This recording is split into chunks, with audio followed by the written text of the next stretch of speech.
the great Brandon Graham. BG! What's up, baby? So we got food for the party, all right?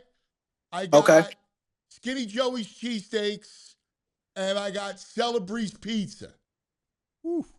Yep, whatever. Well, Celebrezze pizza. Okay. All right. Hey, And, and the Skinny Joey's cheesesteaks.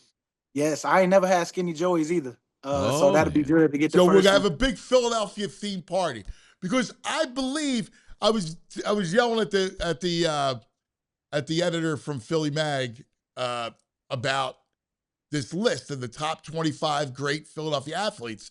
That it's not about play; it's about who represented the city.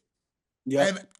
And not because you're my boy, but like to me, you just exude Philadelphia. You know what, man? I can't take all the credit from it. I had to go through the hard part first, to understand the blue collar, hard working, persevering type of attitude you gotta have during the hard too. And so Philly, I would just say they molded me into that because man, I had to go through the hard in the beginning. And it wasn't so easy, man. And I didn't like the media, didn't like the people at first because they was just everywhere I went. I couldn't run from it. And it's good because I shouldn't have run from it, at any moment because that's what made me who I am today. And that's why I kind of keep that chip on my shoulder on top of my faith and just having fun during these moments because it's never gonna stay the same. It's never gonna be too good or too bad too long. And so now, man, I just want to continue to keep spreading that wisdom for the guys. That's why I'm up here now. I just got done working out with a couple of them. Yeah, but see, but here's the thing with you. You always had perspective. Even back then when it was tough, I remember talking to you. This was like right after you were a rookie and saying, dude, listen, this is not like what people are saying about like Earl Thomas and the whole thing wasn't about you. It was more about the position and more about Dawkins than Yep. anybody else. And it had nothing to do with you. And you're a bright dude. I mean, you got it. It sucked. But like I always thought you had a great attitude. Even then, when it was fresh, you were like you had a great attitude. Like I remember like leaving there that day. I had a call. I wanted to talk to you about it. And I was like, I love this dude. And you were young, like we were both younger, and I hmm was like, I love this kid, man. He's got a great spirit. Like you did. You have a great spirit. Nah, I appreciate you, man. And that's where it was cool because I had like guys like Trent Cole and JP. I remember JP talking me into like, hey man, if you got to do special teams, do it. Just do it. Like, cause Chip Kelly came in, man, and I Yeah, didn't have to do no special teams with Coach Reed other than field goal block. And then yeah, I come straight in and got to do all four: punt return, kickoff, kick return. He like my linebackers, they do special teams and all this stuff with Chip Kelly. And man, yeah. I was kind of mad at first, but then JP brought me to the side like, look, if you want to be here, man, you need to do this, and you got to make sure that you do it with a smile like you do. And man, it just kind of brought me back into that mode of like, man, I get to be here. I appreciate being here. And like, if this what they want me to do, this what I'm gonna do. And you know what? It turned into something that I didn't even think it would turn into. It's to where I get a guy that come to me after the game and was like, hey man, our coach kept saying, man, we got to block 55, 55 coming down, blowing up the wedge. And the whole time I'm just mad because I got to do it. Boom, just running through people. And then when I start seeing that it was that way, man, it just got me hyped for the games and got me more motivated to when I'm in practice, I'm really running down like, okay, that's how they feeling. They gotta watch me when I'm out there. Okay. And so it gave me some fuel to be able to go out and just play my game with that way, before I got on defense full time. Well, and think about this, right? It's the idea of going through life hmm and what happened, right? He wound up coaching 12 different other teams, being 12 different places, right? Out of football now. Like, and he had his comeuppance, and you're still playing. Yeah, it's crazy, man. I think about just even Pierre Paul to Earl Thomas. Earl was the big one because it was a safety position. Like you say, it wasn't about me at the time. It's just they let they let B Dog go to the Denver. They let him go, and they was hoping that. I mean, that was a good player to go to try to replace though, because Earl was a heck of a player, boy. It just sucked the way his career ended because man, I respect him. You know, I respected his game, and them boys was playing hard ball over there in Seattle, and then it just kind of blew up and got nasty at the end. You know, you gotta remain classy no matter what, man. And that's what I can hold my hat on. I appreciate just being able to stand tall through some of the hard, not making no bad decisions in those hard times because man, there's so many times I wanted to, go back at fans and cuss people out and do like, just be Sure. uncharacteristic of myself. And so I didn't want nobody. I just had good people in front of me. Of course, I'm my faith man, and just making sure I'm trusting in God. And then on top of that, I had good people in our building that helped me during some of them times where I can talk with them. Yeah, such a great story, man. It's a beautiful, Yeah. beautiful life story, is what it is. What up, bro? All right now. I know. Yeah. Uh. So let's go into the mic because free agency is about to start March 11th. Oh yeah. We got legal tampering period coming up next week. Take us into the mind of a player when it comes to that. Like, what do you see?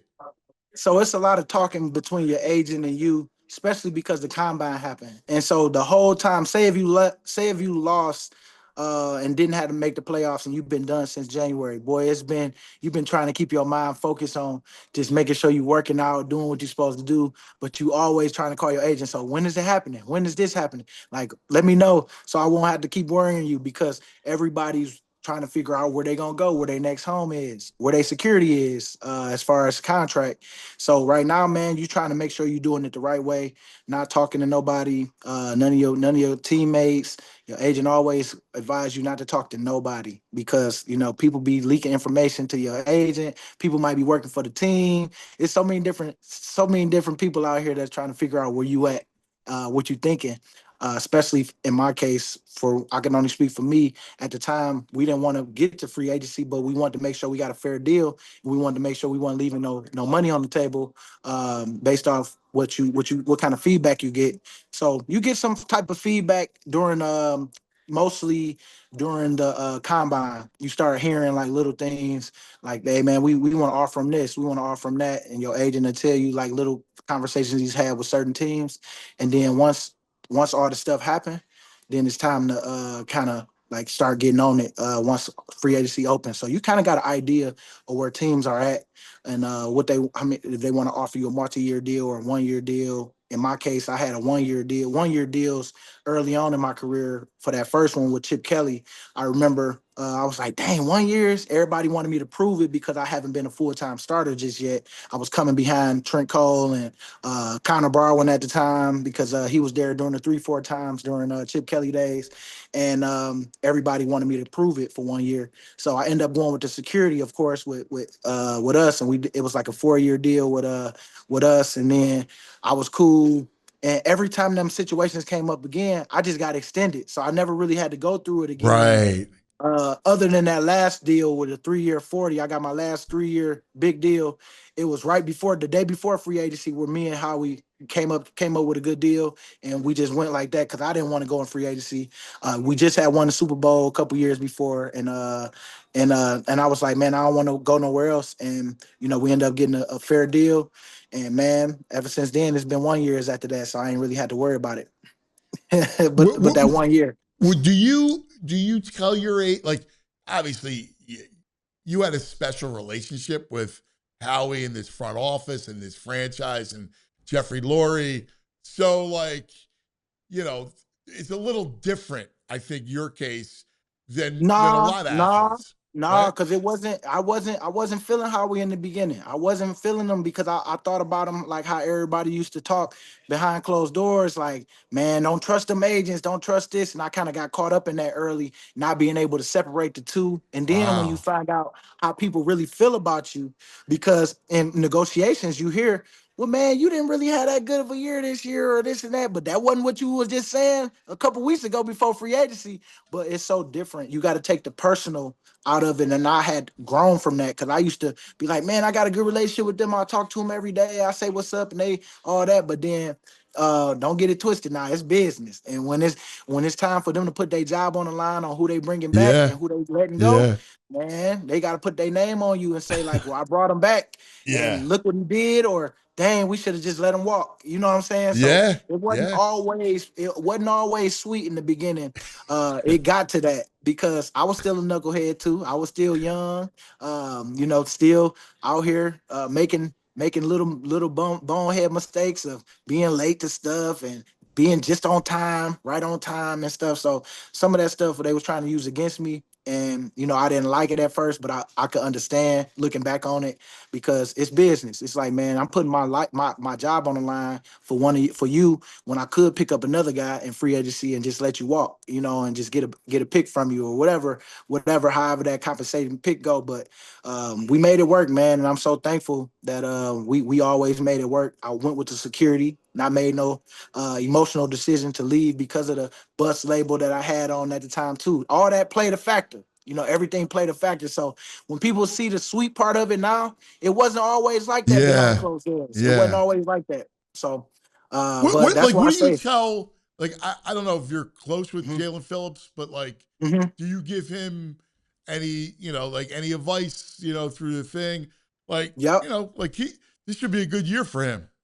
That's what I told him. I was like, man, trust the work that you put in. Then on top of that, you got a baby girl coming, like enjoy your family.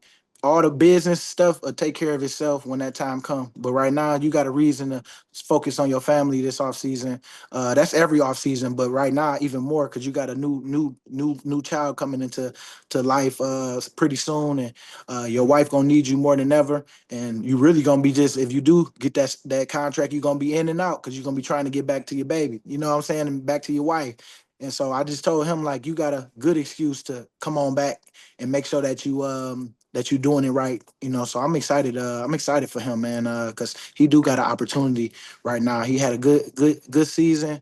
Got traded to really good locker room guy. It was great to have him in here. We welcome him with open arms, and it was great to see him open up and kind of tell us how he feel about us coming in and how we treated him because that's all that matters. That do matter on how somebody feel like, man, when I came in, y'all boys just welcomed me like I was one of y'all right off the rip, and it ain't always like that. So it was cool to hear that before we got out of there. Once we had those exit meetings, and to know hope that we can get him back because man, he was a great locker room guy. On top of that, he worked hard and he just was a cool all around guy. So just can't wait to see how this go, man. Because we always gonna be that for the organization. Bring everybody in because we need everybody. Don't matter who make the play, like Fletch used to say, but just make the play. And whoever be the superstar, it don't matter. We all won because when we win that ring, we all put that ring on. Ring me when that time come. So I'm hoping that all the guys can make it work, for us, so we can make this run again.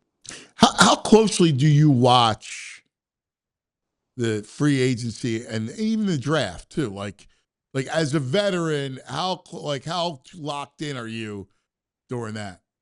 I'm locked in more now than I ever have been. Like these last almost 8 years for real because in the beginning, like I say, I was just young minded, and it's like, man, everybody that you when they draft certain players at my position, man, they looking for somebody to replace me or whatever. You hoping that it ain't in the first round because then they got to play, or unless you know that you got one side and they need another side, you get another first round on the other side. But it's always tough, man, coming in because you just don't know. You gonna compete, but you just don't know like how the team view you. And sometimes, it ain't a guaranteed year for you in the contract, and you just playing off, man. You know what? I'm gonna trust them on this one. Like I don't think they gonna let me go, but you gotta, a little bit of you gotta trust. And so yeah, I watch it more now because it don't matter to me as much no more because I know it's all about competing and getting the guys up to speed. Because when people come in, when I realize like people got to come in and they got to learn what I know already, you know what I'm saying? And that first year be tough, but I still want them. I still want to help them. You know, that's just maturity. I got more mature as I these last 8 years of just making sure that I'm not in competition with nobody, man, other than just, hey, I'm just trying to bring guys along because we gonna need those guys later on in the stretch. And I want them to feel comfortable and to know that I got their back. And I will tell them the truth if they don't know something. Because you do have that, like people always try to have more information than you or try to keep that information sacred because they feel like it's helping me. He need to know it, he needed this. But nah, man, like the best feeling I ever had was just pouring into them young boys and then seeing them get to that next level in their career and then coming back one day and being like, I got a nice little letter. One that stick out to me the most is Kenyon Barner. It was so cool, man, for him to get cut during that year in 2017.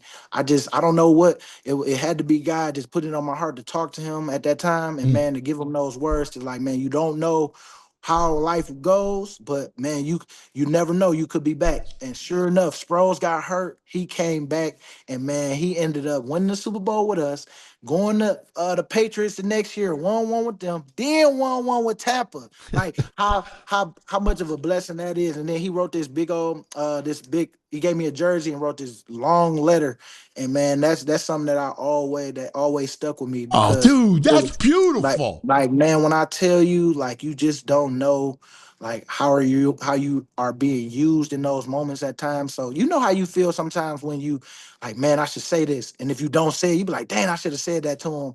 Cause you find Totally. out later somebody might have hurt themselves. Like some of these players now, I hate to see it. Like, man, I would have loved to like been that person that could have talked them down or like just gave them some motivation or something so where they don't feel by themselves because man, that's what it gets lonely sometimes, Yeah. especially when you get hurt because you kind of get people throw you away, not even throw you away, but they just don't. It's not a Yeah. sense of urgency about you like it was if you was available. You know what I'm Yeah. saying? So you kind of get lost in the sauce and you don't hear from nobody, and then you got all these thoughts that go through your mind and how they gonna play it next year, but you can't worry about nothing you can't control.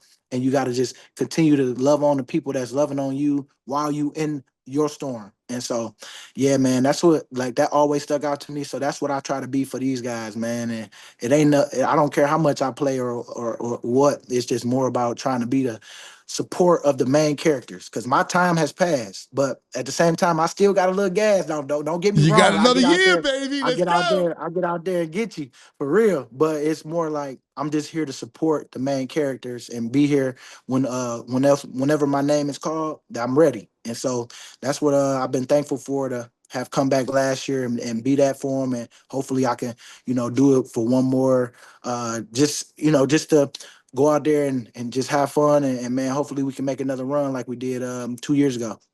You're like Yoda. You got Yep. to. Man. Get my saber out. Yeah.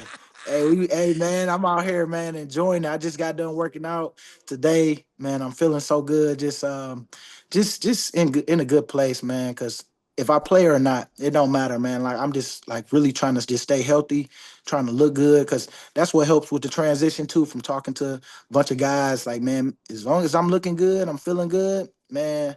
Don't matter. I'm ready for whatever comes. And so if Howie calls me or not, don't matter. I'ma still be right there front and center watching them birds or right there on that sideline watching them birds. And then eventually I'm gonna be on that staff one of them days, man, and we're gonna be doing it like that. I just got the young kids right now, so I'm trying to make sure I'm there for them during Well, this you'll be with time. us. You'll be with us until then. Right. I'll be with y'all. Y'all know where we at. BG Unblock. We gonna do that. I'm gonna be out there recording and doing little fun stuff in the stadium, and man, talking with fans, and man, just that's what it's all about, man. Just trying to bring everybody, making everybody feel a part of it, cause everybody got a part to play. That's it. Amen, my brother. Yo, let's have a Mhm. nice party tomorrow. We'll Let's wrap go. season one. Get ready for season two. All right. It's time, baby. It's time.